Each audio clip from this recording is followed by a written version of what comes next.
Hi, I'm Emily and I am here with Maya Murphy's attorney, H. Daniel Murphy. Attorney Murphy practices at Maya Murphy's law offices in both Connecticut and New York. My question today for Attorney Murphy is, once I start a divorce action, who decides how bills are paid? So once a divorce action is started, that means once a party is served with a summons and complaint to start the case, there's something called automatic orders, and the automatic orders apply from that point forward. So the automatic orders are orders that effectively go into existence as soon as the case starts, and those orders have to be followed and cannot be violated.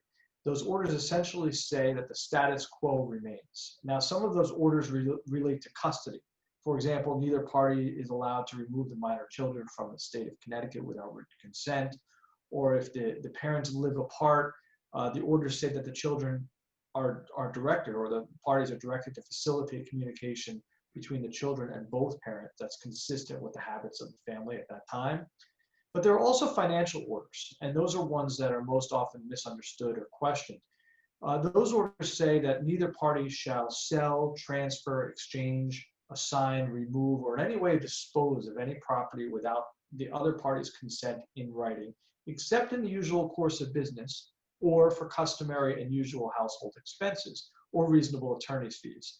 For example, you can buy or sell securities in the ordinary course of business if that's what you've been doing prior to the divorce action, as long as the funds remain within the same investment account or something similar, as long as you maintain or preserve the value of the estate. But you may not change the title of any asset. So you can't close a bank account, change the bank account from one party's name to another, or do the same thing with a vehicle, a house, an investment property. And you're not allowed to encumber any property. That means you can't take any new loans or a home equity line of credit, or incur any kind of unreasonable debts, excessive borrowing, cash advances, new credit card debts, anything like that. Essentially, the status quo is supposed to remain, and that means that income should continue to go where it had been going prior to the divorce action, and bills should be paid in the customary and ordinary household way. That goes for basic household expenses, like the bills that you asked about, even those not specifically referenced in the automatic orders.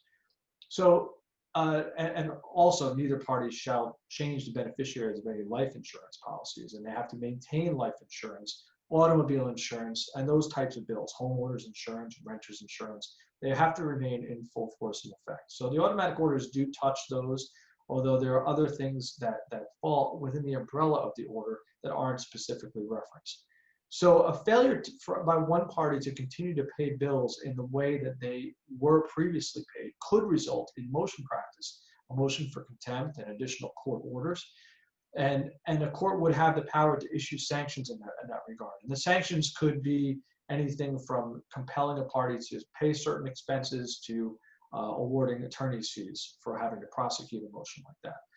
And there's also the possibility of what we call pendente lite motions, and those are temporary orders that one party is seeking for either temporary child support or temporary alimony, or motions for contribution to household expenses. That is asking the other party to be ordered to continue to pay bills that were being paid prior to the divorce and maybe have fallen by the wayside or are not being addressed while the motion is pending.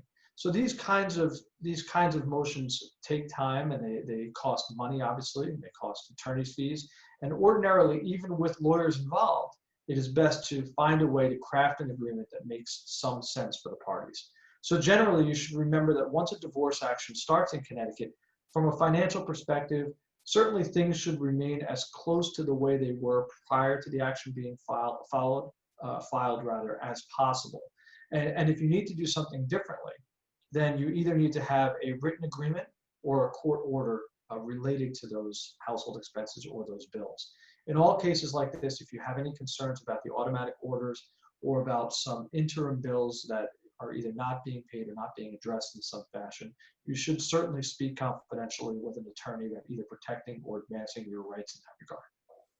Attorney Murphy is available 24/7 and can be reached by calling 203-221-3100. You can also email Attorney Murphy at hdmurphy@mayalaw.com, and please visit mayalaw.com for more information.